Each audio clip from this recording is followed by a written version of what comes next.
It's the book of Sirach, chapter 2, verse 1. My son, if thou come to serve the Lord, prepare thy soul for temptation. Barakatah Yahweh, Barakatah Yahweh Shai, Barakatah Yahweh, Barakatah Yahweh Shai.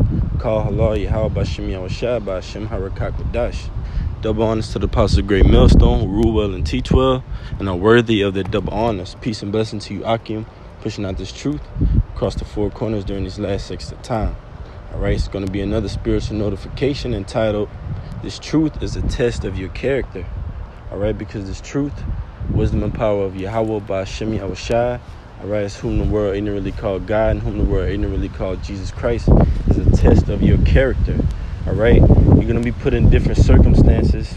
All right, and we keep going in on this because this is what's happening on a daily. We're faced with different circumstances, all right, and different tests that put our integrity into play, all right, and ultimately it's going to make us stronger. So we're going to get that that word lower state, all right, and we're going to get into the Lord willing to be edifying. The book of Sirach, chapter 2, verse 1. My son, if thou come to serve the Lord, prepare thy soul for temptation.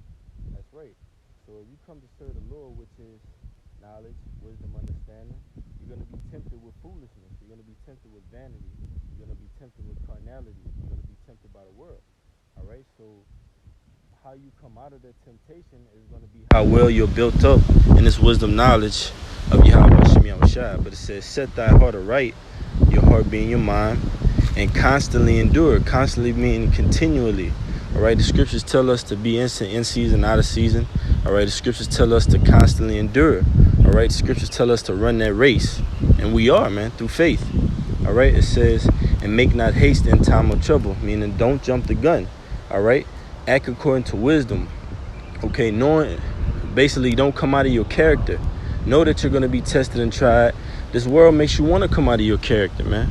This world makes you want to be uprooted or get fired up, you know, get emotional, make an irrational decision. But then when you let wisdom come into play, all right, it guides you and it keeps you from stumbling. But it says, verse 3, cleave unto him and depart not away, that thou mayest be increased at thy last end. That's right, man. Cleave unto the Lord, all right? And don't depart, because once you depart, you're susceptible to your character being tested and you failing, man. When you dwell in wisdom, your character is going to be tested. And Lord willing, we are that number. And you're ultimately going to get up. You're going to battle back. You're going to fight back with this word, man. All right? You're not going to... The men of the Lord, our forefathers throughout the scriptures, man, great men of faith, they never combated worldly things or combated principalities with other worldly things. They combated it with the spirit, man. It's Sirach 2 and 4. Whatsoever is brought upon thee, take cheerfully. That's right, man. Take it on the chin. Take your L's. All right. Take your losses. We should be happy. You got to be happy that the Most High is testing your character, man. All right. Because the Most High says, get it real quick.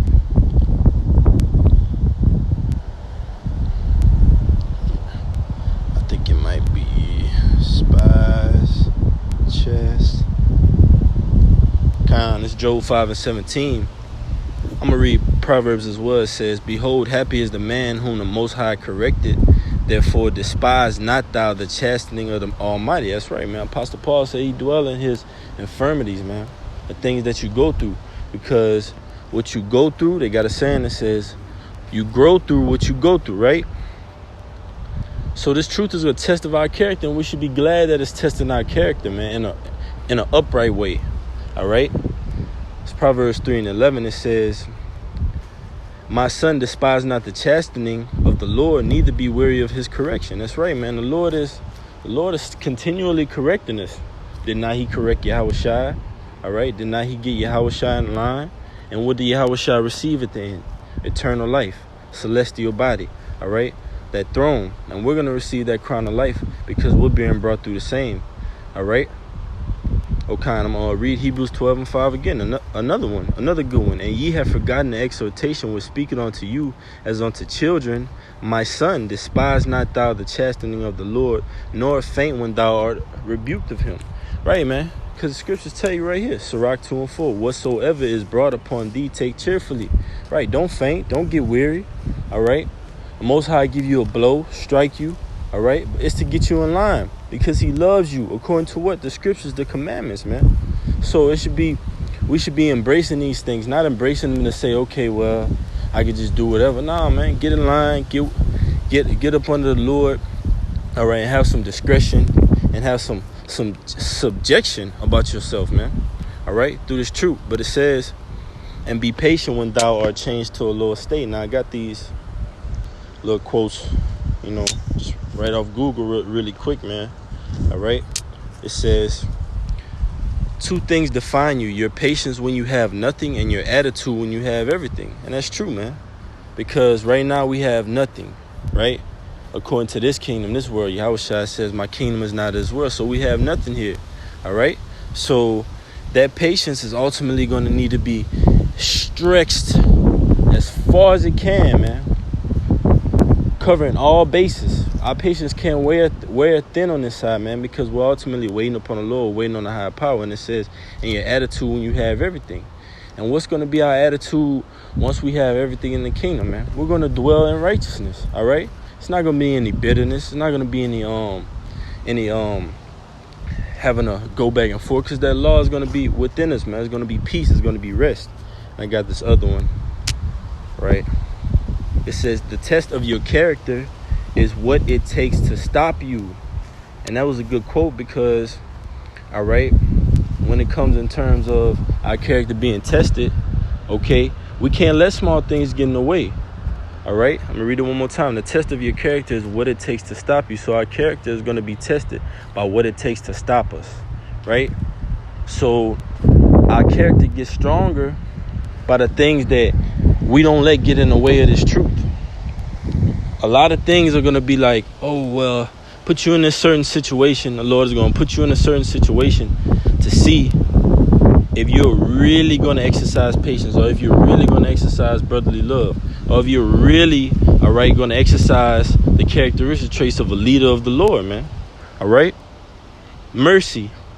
Okay? Let me get that definition of lower state real quick. Oh, matter of fact, I had this other one too. It's just right off Google. Just pulled it right off Google. Just a quick little lesson. All right?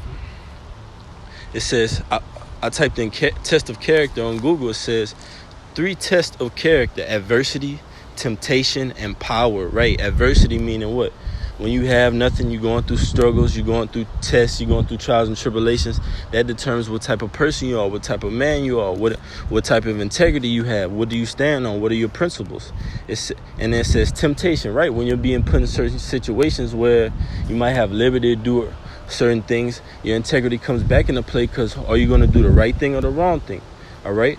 Are you going to act with discretion through the scriptures, or are you going to act according to the world? And power, right? Because you can tell who someone is when they have a position of power, when they have something that's a leverage, right? And we know through Yahushua what? That was the ultimate test of having power and still being tested and character being approved by the Lord, man. Because Yahushua said what? He could have made angels come about. He could have did certain things. He's the son. He's Yahweh in the flesh, man, the Son of the Most High. So he could have performed all type of miracles, all right, in front of the people to let them know that what? He was the Son of the Most High, but he was humble and he waited his turn, just as the elect are doing right now, man. We're waiting our turn, all right? Let's see. Let me get it real quick. It's not the one I'm looking for.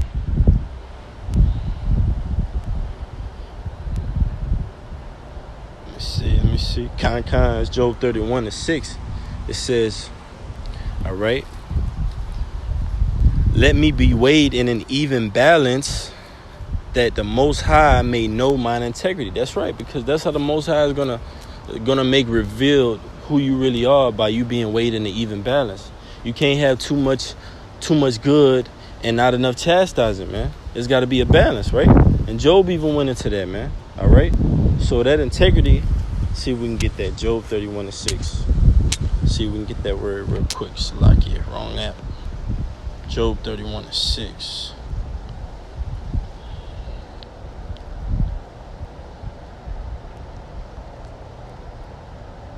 That integrity, man. Because Job asked to be weighed in the balance, man, so that his integrity be remained in it, man, in him.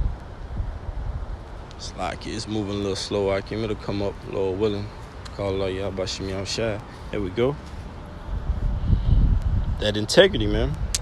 It says integrity, Tuma. It says innocence, integrity. Let's see, we got some more. Integrity, innocence. I'm looking for. Let's get it on Google real quick, just to go into it a little bit more. All right. Integrity. It says the quality of being honest and having strong moral principles, moral uprightness, the state of being whole and undivided. And that's what this truth is, man. That's what adhering to the principles of Yahweh Bashim Yahushai is. Standing on your integrity. All right? And that's what this truth ultimately is, which is the test of your character, which in order to pass those tests, you got to stand on your integrity. You got to stand on the principles of the truth. You got to stand on wisdom every time, man. All right? You got to be whole and not undivided, not partial. All right? You got to be solid. You got to be balanced. Lord, when this message was edifying, I'm going to say Barakatah Yahweh, Barakatah Yahweh Shai, Call Halal Yahweh Bashim Yahweh Shai, Bashim Harakak Wadash. Double honors to the apostles of Great Millstone, rule well and teach well, and I'm worthy of the double honors. Peace and blessing to you, Aki, and pushing out this truth across the four corners during these last 6 of time. Kwame Yashala.